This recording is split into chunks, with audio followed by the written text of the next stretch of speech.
Hi everyone, thank you for joining us today. We're going to be talking about retaining and growing the youth peer support workforce. My name is Caitlin Baird. I'm joined here by Maria Hermsen, and I'm really glad that you are all able to join us. Just a little bit before we get started, we would like to remind you all that we are a part of the MHTTC network. There is a very lovely little network map over here, and Maria and I are both members of the Region 10 network. So we are based at Portland State University in the state of Oregon, and we work with other peer support specialists in Idaho, Alaska, Oregon, and Washington. But this has been a very useful resource for folks nationwide, and we really encourage you to go ahead and check it out. So this is a little bit about the role and the goals of the Northwest Mental Health Technology Transfer Center. The role is to provide training as well as technical assistance in evidence-based practices to behavioral health and primary care providers, as well as school and social work staff whose work has the potential to improve behavioral health outcomes for individuals who are at risk of developing a serious mental illness. The goals are to heighten awareness, acknowledge and help the skills of the workforce addressing the needs of individuals with mental illness, and to accelerate adoption and implementation of mental health evidence-based practices across Region 10. The final goal is to foster alliances among culturally diverse mental health providers, policymakers, family members, and clients. So something that we all like to remind people is to use person-first language. Person-first language is affirming, and generally it helps sort of erase some stigma around common language that has been used to describe folks who might experience some mental health challenges. So we just like to remind people to be mindful about the affirming language that they're going to be using. And with that, we'll go ahead and give ourselves our introductions. My name is Caitlin Baird, and I'm a project manager and trainer with the Pathways Research and Training Center at Portland State University. I also have experience working directly with transition-age youth and young adults as a peer support specialist and a supervisor for peer support specialists in wraparound and other mental health settings. So I think, as many of you likely know, due to my peer support background, I have lived experience within the mental health system and with my own mental health challenges. And I really like to use that experience in order to inform the work that I do today. And with that, I'll hand it over to Maria. Hi, I'm Maria Hermsen-Kritz, and I'm a research assistant here at Pathways Research and Training Center at Portland State. I also have experience providing peer support for transition-age youth, as well as supervising youth peer support specialists and managing a youth drop-in center program. And I also bring that experience as well as my lived experience in the mental health system here to inform my work. Woo! So our agenda today, we're going to start by talking about understanding peerness. So the best way, of course, to support youth peer support specialists is really understanding what their role is and the nature of peerness. We're also going to talk about creating a friendly agency culture, as well as the importance of peer-to-peer connection, and then we'll also talk about the formation of a peer workforce ladder. So after today, you'll be able to better understand how to create and uphold a peer culture within your agency, better understand why hiring a team of diverse peers is important, and understand how to help peers grow into supervisory or other roles. But we want to learn a little bit about who we have with us today. So if you could please choose the option that best describes your role, that would be great, because we just want to learn a little bit about who we've got with us today. So it looks like most folks are other, which is interesting. I'd be interested to learn what the other roles are, but we do have a few youth peer support specialists here, as well as supervisors of youth peer specialists, caseworkers, and clinicians. And I appreciate everybody joining us today, especially all of the others who are here. So for understanding peerness, so we really like to clarify that it's built upon not just lived experience that one might have or shared understanding that one might have, but also sort of that proximity in age and really the understanding of youth culture, kind of like that X factor. that youth peers have in order to really be able to engage and connect with youth.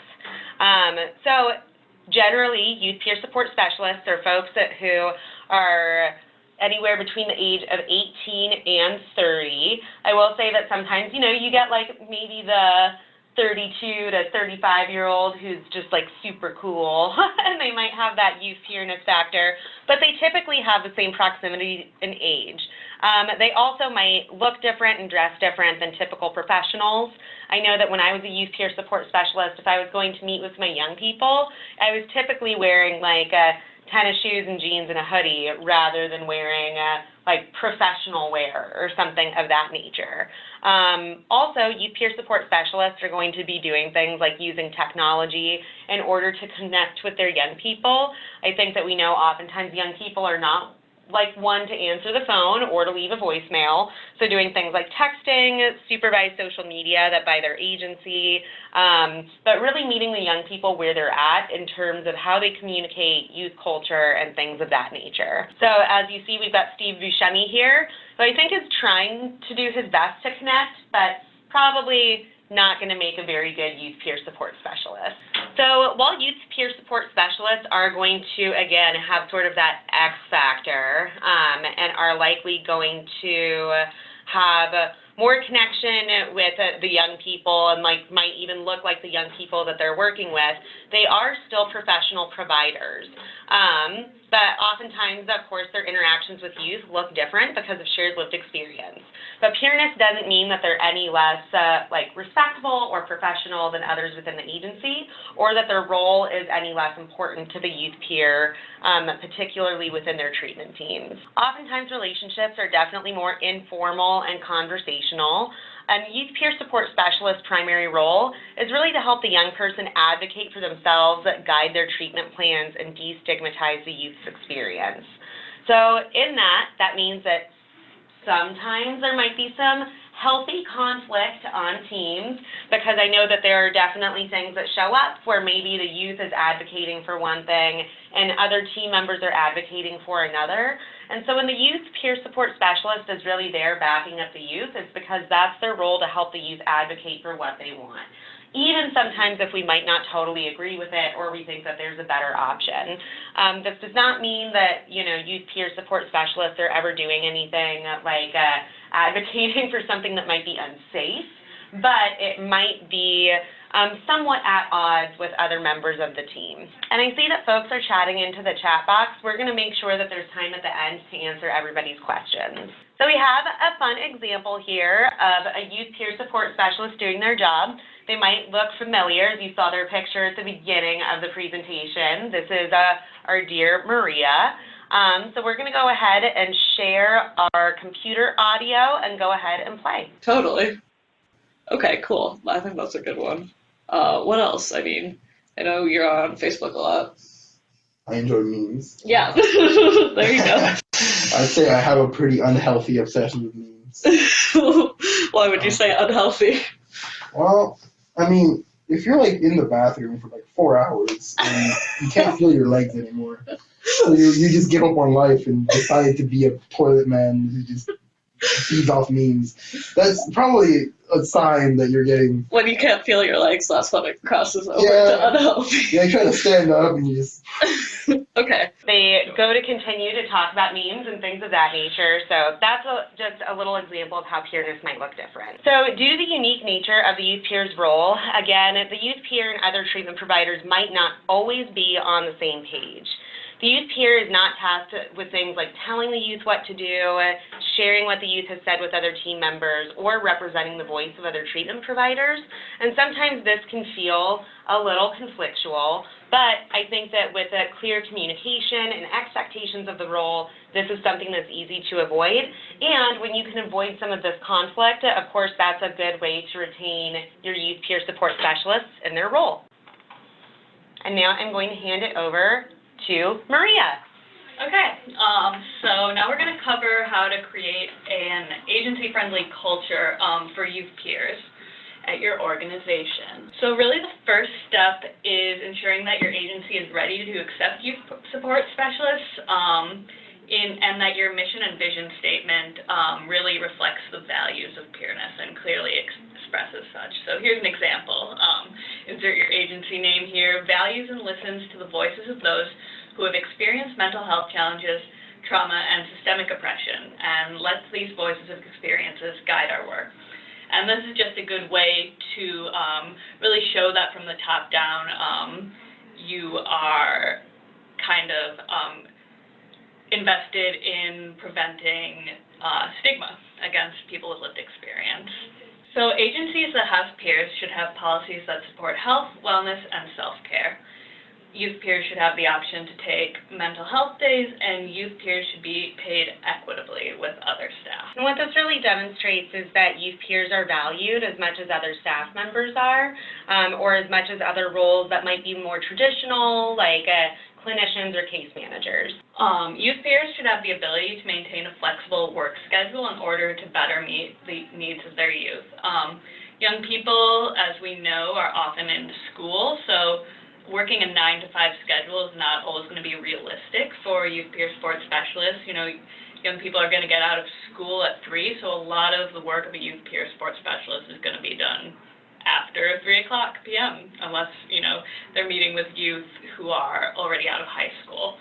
So it's important to be flexible so that maybe youth peer sports specialists can come in, you know, at 10 p.m., 12 p.m., you know, whatever the needs may be, or maybe they have different schedules on different days of the week, depending on which youth they're meeting with, things like that. Another thing that's important is that, like we mentioned earlier, youth peers are using youth-friendly technology to connect with their young people. So this usually means texting. A good way to make sure that this is safe and within HIPAA guidelines and that kind of thing is making sure that youth peer sports specialists have an agency phone that they're given. So they're not using their personal phone. This helps them maintain boundaries. You know, they're not, youth don't have their personal phone number. And also the agency, you know, has accountability and can supervise those texts as needed. But like we mentioned earlier, young people aren't always picking up the phone to call, and this is a really good way to engage young people and be able to connect with them and reach them. Also, social media can be a great way to connect with young people in a supervised fashion.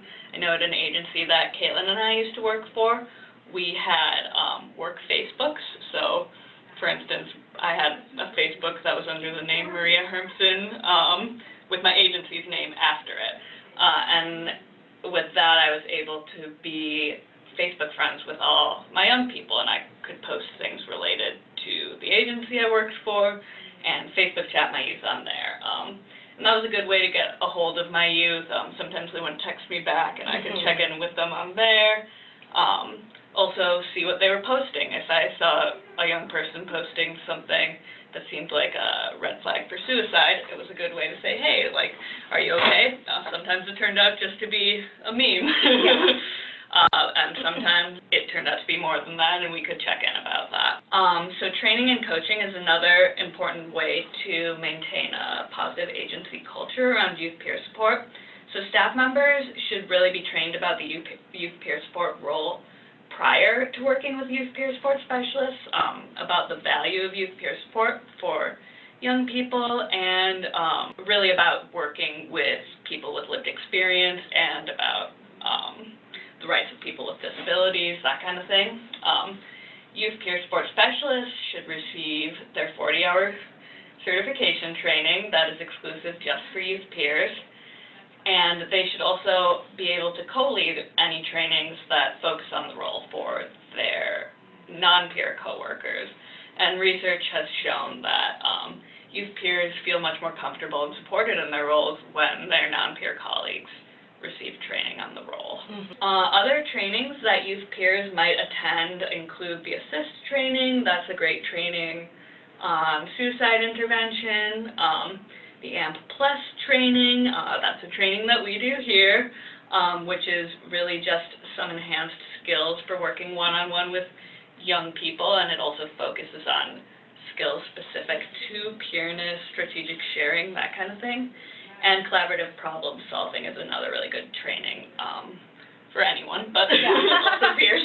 So best practices state that youth peers should be supervised by someone who has had experience in the role, ideally another youth peer support specialist. Now we're not really sure how often this is able to happen, rarely, but if this is not able to happen, they should probably receive some kind of group coaching or supervision where they're able to connect with other youth peers, other people who are doing the role, and kind of bounce ideas off each other. It's really important that any supervision of youth peer support specialists be regular and consistent, and focus on specific skills and expectations of the job. It should also focus on self-care and burnout. That should be a regular discussion at every supervision. Should be trauma-informed and really be strengths-based and focused on growth within the role. And then a part of being trauma-informed is that if there is any disciplinary action that needs to be taken, the youth peers should be informed of this ahead of time so they're not, blindsided. Yeah, no surprises. Yeah, nobody likes that. All right, I'll hand it back off to Caitlin. Yeah. So as we sort of mentioned with the supervision piece, it's really important that peers are able to go ahead and connect with each other. And oftentimes we know that this is something that might not be happening right away because a lot of the times the agencies are new to hiring the role. So we're not necessarily hiring, an entire cohort of youth peers. Oftentimes there are not many other youth peer support specialists, not only within one agency, but maybe sometimes even within one community. And even if there are more than one youth peer support specialist within an agency, oftentimes, because this is a community-based role, they rarely get to connect with one another. I know that when I was doing youth peer support for young people in wraparound, most of my day was spent in my car going from my one-on-one to one-on-ones to a wraparound meeting, and there were other youth wraparound peer support specialists, but we never saw each other. So it can feel a little isolating.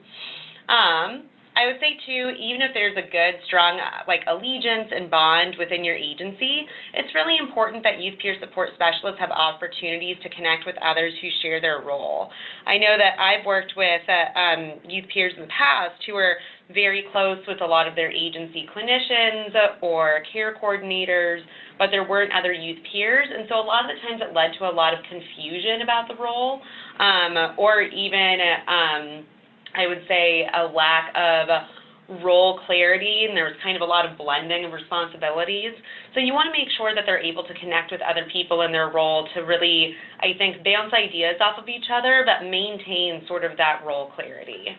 So some options that you might have if your agency doesn't have a really robust staff of youth peer supports is partnering with other agencies in your area so that peers might be able to attend training or coaching together, researching community of practice groups for youth peer support specialists, and wouldn't you know it, Maria and I happen to host a youth peer support community of practice. So if you're interested in that, please get in touch with us and let us know. You can also contract with other peer agencies that provide coaching and support. So this is something that Maria and I have done with agencies in the past, and the agency that we used to work for would do the same thing, where we would invite other youth peers from separate agencies to participate in some of our supervision and coaching so that they really got coaching that was very clear to the youth peer support role. And then also prioritize the hiring of youth peer support specialists. I know it's hard because a lot of the times we have limited agency funding, but I think that if we make it youth peer support more of a priority within our agencies, it not only is helpful for the youth and the youth peers, but it ends up generally saving agencies money in the long run anyway. Now I'm going to hand it off to Maria to talk about creating a career ladder for youth peers. Awesome. Thank you, Caitlin. Okay, so for many youth peer support specialists, this is their first professional job, and they may not have an idea of what they would like to do in the future. A lot of youth peer support specialists are coming to the job from doing food service or retail or something like that. They might not have had an idea that this was a possibility for them. I know that was the case for me. And going back to that, something that supervisors should also focus on is helping youth peer support specialists build some of those professional skills around time management, basic professionalism, effective communication, stuff like that. But it's also important to remember that being a youth peer is kind of inherently a role with an expiration date, right? Because peerness for youth peers means being at least somewhat close in age to the young people that you're supporting. So you really can't be 45 years old and be a youth peer still, right? And also, maybe you don't necessarily want to. It's also important to not make the assumption that, oh, you're just going to go and be an adult peer once you're done being a youth peer or you age out of it. The adult peer world is different. You know, having experience in the youth mental health care system isn't really the same as having experience in the adult mental health care system, and there's just different values in the adult peer world, and you know, maybe that's not even what the youth peer wants. So really this is something that supervisors should start talking about with their youth peer staff early when they start supervising them, because you know, not having an idea about what's coming next can create a lot of stress and unnecessary burnout if you know you don't know what's down the road for you in your career, right? So this is just something that you should prioritize with your youth peer staff if you're a supervisor. Work on, you know, talking about what are your goals related to career, related to education. Like if you were talking to a young person, right, you shouldn't be leading with this or making suggestions about what the youth peer support specialist should be doing. So like I said, this is a unique role that not everyone can do forever. And you'll feel more secure if you know there are opportunities for improvement in your agency. So I think part of creating a positive peer culture in your agency is making spaces in your own organization for youth peers to move up the ladder, making spaces for youth peers to supervise other youth peers, stuff like that, especially as your youth peer workforce grows.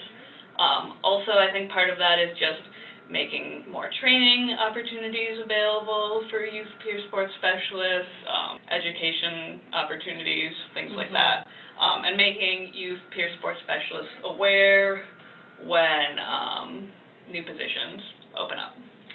And yeah, I think that pretty much covers it. Yeah. What do you think, Dad? Well, it's something I think that's really helpful for just helping youth peers build some of their own self-determination. And it also will help just grow your agency culture into being more friendly, being more trauma-informed, and really upholding that value of listening to voices of experience. So we're going to open up the chat box now for some discussion, and I encourage everybody to chat in their questions or their comments. So it looks like, oh cool, people were able to share some of their roles. And it looks like actually we have a lot of people connected to the peer world. I see that we've got Kristen and we've got Evelyn, and I know that they are very prominent youth peers. Hi guys. The slides will be shared with you all, so will the recording. Evelyn has a great question. So regarding technology, do you have suggestions on HIPAA restrictions and things like texting? So you want to make sure that whatever you're texting with your young person is probably not something that is protected health information. And you want to make sure that you're only doing this via an agency phone. So again, it's really important that not only in order to set boundaries, but really for privacy purposes, that you're not ever using your personal phone for things like texting the young person.